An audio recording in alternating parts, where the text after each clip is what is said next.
نئے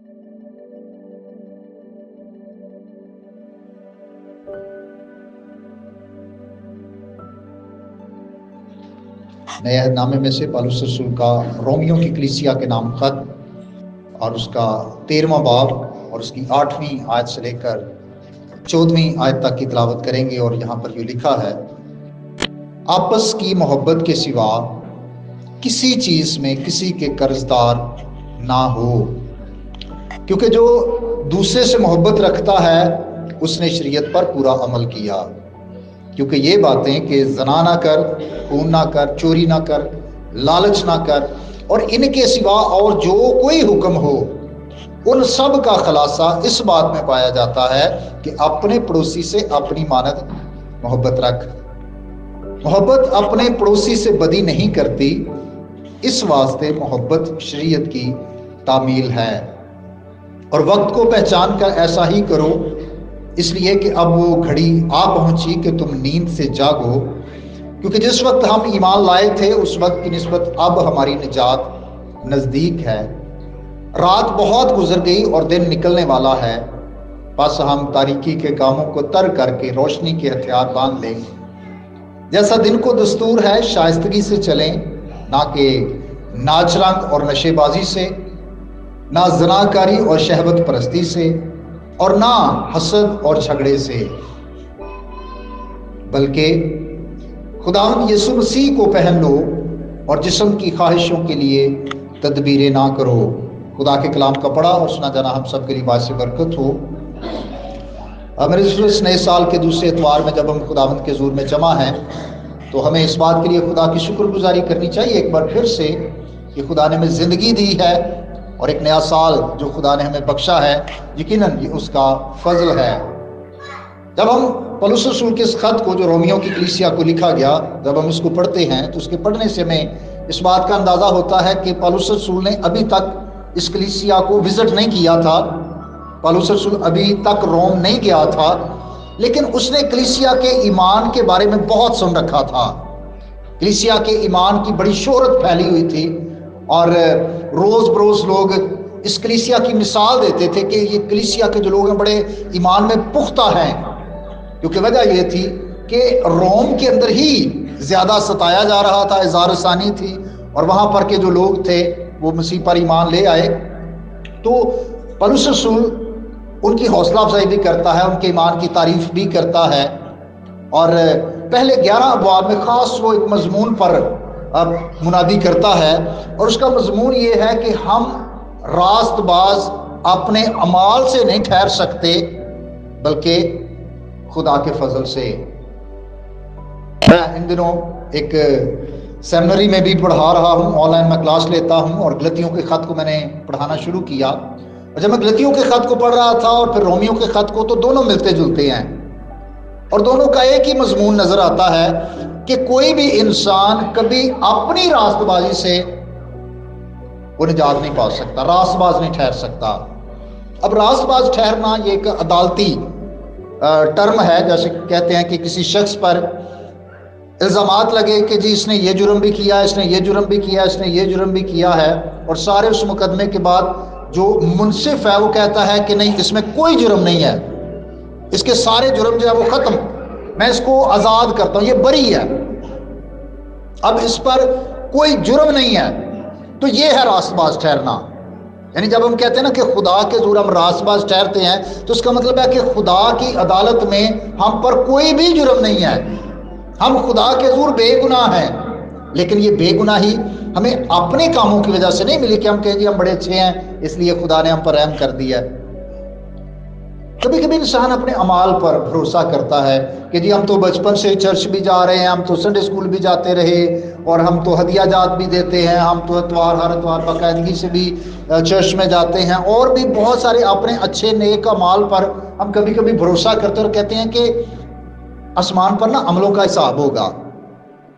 تو اعمال کے سبب سے جو ہے نا وہ لوگ خدا کی بادشاہی میں چلے جائیں گے۔ تو بھائی اور بہنوں، بائبل ہمیں بتاتی ہے کہ کوئی بھی انسان اپنی راست بازی سے، اپنے اعمال سے خدا کے حضور میں راست باز نہیں ٹھہر سکتا، بلکہ یسوع مسیح نے اپنا خون دے کر ہمیں مفت راست باز ٹھہرایا ہے۔ ہم مسیح کے خون کے وسیلہ سے بے گناہ ثابت ہوئے ہیں. ہم خود سے بے گناہ نہیں ہیں، ہماری ذات میں تو بے شمار گناہ ہے. اور اسی خط میں پالوس کہتا ہے کہ سب نے گناہ کیا اور خدا کے جلال سے محروم ہے. لیکن یسوع مسیح پر ایمان لانے کی وجہ سے ہمیں سارے گناہوں کی معافی حاصل ہو جاتی ہے. اور یہ بڑی خوشخبری ہے ان کے لیے جو ابھی تک گناہ میں ہے، کہ اگر وہ مسیح پر ایمان لائیں اور سچے دل سے اس کے پاس آ جائیں، اسے اپنا خداوند مان لیں، اپنا نجات دہندہ مان لیں، تو وہ ہمیں ساری ناراضگی سے پاک کر دیتا ہے، ہمیں صاف کر دیتا ہے، ہمیں بے گناہ ٹھہرا دیتا ہے. ہم خدا کی عدالت میں راست باز ٹھہرتے ہیں. جس طرح عدالت سے کوئی شخص باعزت بری ہو کے نکلتا ہے، اسی طرح ہم خدا کے حضور ہر گناہ سے بری ہو جاتے ہیں، ہم آزاد ہو جاتے ہیں. اور جب 11 باب ابواب میں پہلے جو 11 چیپٹرز ہیں، پالوس ان میں یہ ساری بات چیت کرتا ہے اور سمجھاتا ہے. ساتھ ساتھ وہ یہ بھی کہتا ہے کہ اگر ہم فضل ہم پر ہو گیا تو اس کا یہ مطلب نہیں ہے کہ اب ہمیں چھوٹ مل گئی ہے کہ جو مرضی کرتے پھرے، نہیں، بلکہ اب جو زندگی مسیح پر ایمان لانے کے وسیلہ سے بچی ہے، اب اس نئی زندگی کو ہم نے کس طرح گزارنا ہے. رومیوں کے خط کا 12واں اور جو 13واں باب ہے، میں اس کو کہتا ہوں کہ یہ دنیا کی بہترین اخلاقیات اس میں پائی جاتی ہے. ہمارے اسکولوں میں بچوں کو اخلاقیات کی کتاب پڑھائی جاتی ہے. جو مسیحی ہوتے ہیں یا جتنے بھی غیر مسلم اسٹوڈنٹس ہوتے ہیں، ان کو وہ کہتے ہیں جی آپ اخلاقیات پڑھیں. اخلاقیات کی بک ہے. اگر آپ اخلاقیات کی بک پڑھیں تو اس میں اخلاقیات نہیں ہے، وہ ورلڈ ریلیجن کی بک ہے. اس میں دنیا کے مختلف مذاہب کا انٹروڈکشن دیا گیا ہے. اخلاقیات اس میں کوئی نہیں ہے. اگر کسی نے اخلاقیات پڑھنی ہے، اخلاقیات سیکھنی ہے، تو بائبل میں سے آپ کو ملے گی. اور خاص طور پر یہ جو 2 چیپٹر ہیں، رومیوں 12واں باب اور 13واں باب، دنیا کی بہترین اخلاقیات ان 2 چیپٹرز میں پائی جاتی ہے. اور یہاں پر پولس رسول نے ایک خاص مضمون کو لیا ہے کہ ہمیں آپس میں کس طرح کے تعلقات رکھنے ہیں. اور سب سے جو بڑی بات وہ کہتا ہے کہ ہمیں آپس میں بڑی گہری محبت رکھنی ہے. اور بلکہ وہ کہتا ہے کہ محبت کے سوا کسی چیز میں کسی کے قرض دار نہ رہو. میں نے اس سے پہلے بھی منادی کی اس حوالے سے کہ رومیوں کے خط میں 4 طرح کے قرض کی بات ہے جو پولس رسول نے کہا. ایک تو وہ کہتا ہے کہ میں انجیل کا قرض دار ہوں، کہ میں نے انجیل سنانی ہے، یہ سمجھے کہ مجھ پہ قرض ہے، یہ میں نے ادا کرنا ہی کرنا ہے. اور یہ ہر ایک مسیحی پر انجیل کا قرض ہے کہ جس نے انجیل سن لیا، جس کو خوشخبری مل گئی ہے، لازمی ہے کہ وہ خوشخبری دوسروں تک بھی پہنچائے. پھر وہ بات کرتا ہے کہ ہم جسم کے قرض دار نہیں، ہم روح کے قرض دار ہیں، کہ ہمیں پاک روح کی مرضی کے مطابق اپنی زندگی کو گزارنا ہے. پھر وہ کہتا ہے کہ ہم پر محبت رکھنا ایسے ہی ہے کہ جیسے یہ گویا قرض ہے ہم پر، کہ یہ ہم نے ادا کرنا ہی کرنا ہے. محبت ہر صورت میں ہمیں رکھنی ہے ایک دوسرے سے.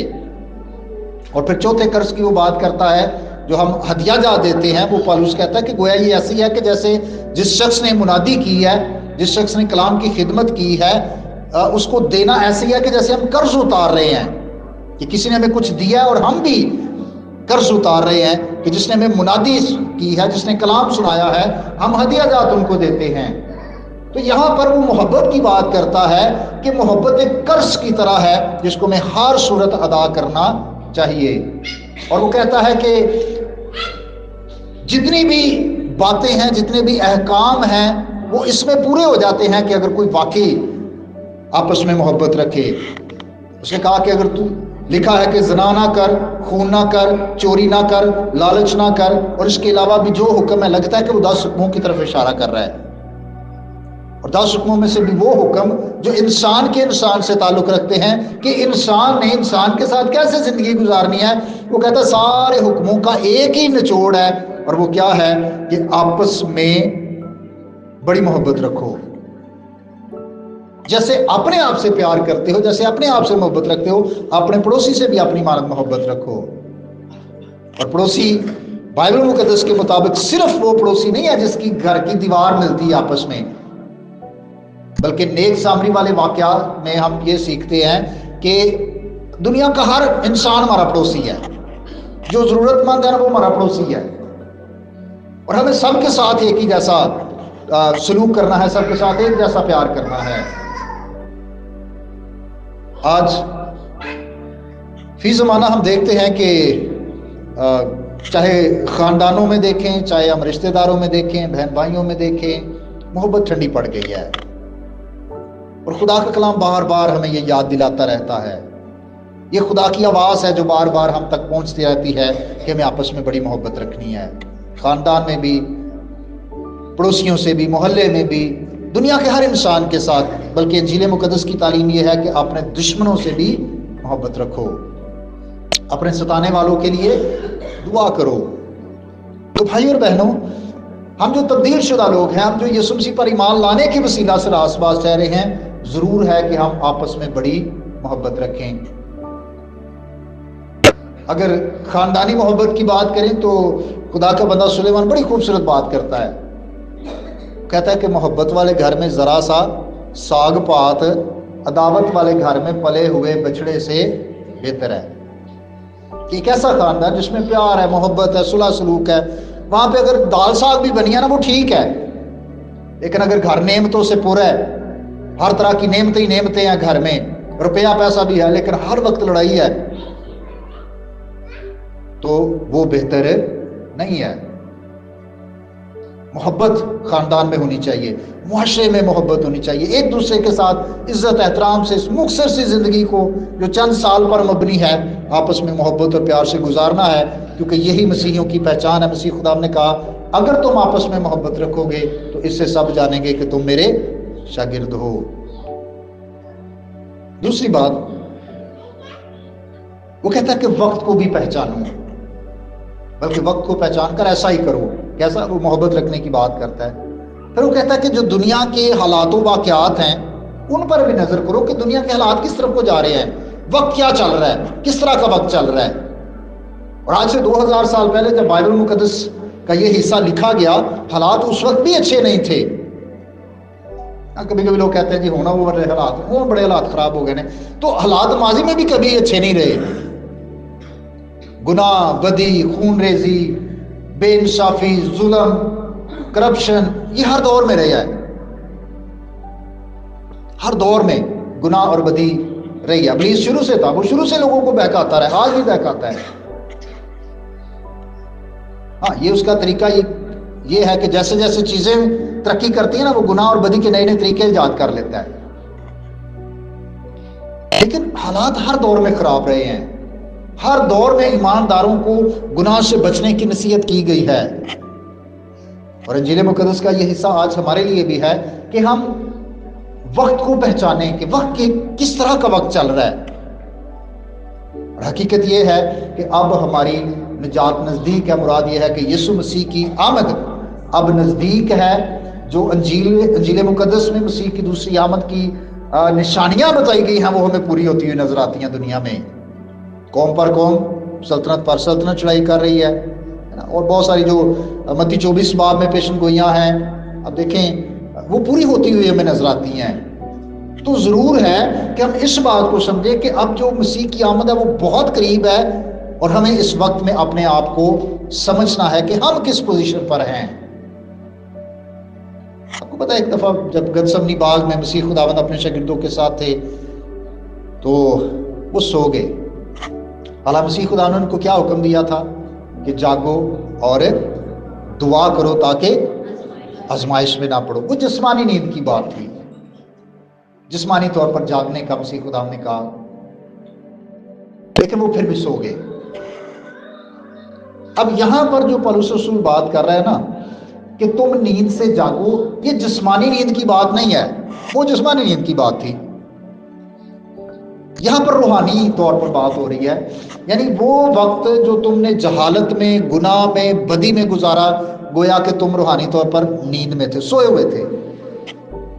لیکن اب پولس رسول کہتا ہے کہ اب جاگنے کا وقت ہے، رات بہت گزر گئی اور دن نکلنے والا ہے۔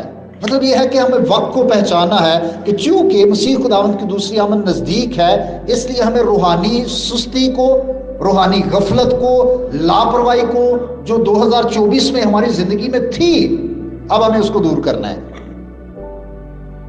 اب ہمیں جاگنا ہے روحانی طور پر بھی۔ اور پولس رسول نے بڑا خوبصورت کرنتھس کی کلیسیا کو لکھا کہ اے سونے والے جاگ اور مردوں میں سے جی اٹھ تو مسیح کا نور تجھ پر چمکے گا۔ تو خدا کا کلام ہمیں یہ سکھاتا ہے کہ اگر ہم ابھی تک اپنی روحانی زندگی کے بارے میں لاپرواہ ہیں اور اپنی زندگی کے دنوں کو ضائع کر رہے ہیں خدا سے دور گناہ اور بدی میں، تو ہمیں اس نیند سے، اس جہالت سے، اس غفلت سے جاگنا ہے اور روحانی طور پر ہمیں بیدار ہونا ہے۔ اور تیسری بات جو ہم یہاں پر دیکھتے ہیں، پولس رسول کہتے ہیں، یہاں پر اس نے گناہوں کی ایک لسٹ چھوٹی سی بتائی اور اس نے کہا کہ یہ ایسے کام ہیں جو لوگ چھپ چھپا کے کرتے ہیں، تاریکی میں کرتے ہیں، اندھیرے میں کرتے ہیں اور سوچتے ہیں کہ یہ کسی کو نظر نہ آئے، کسی کو پتہ نہ چلے۔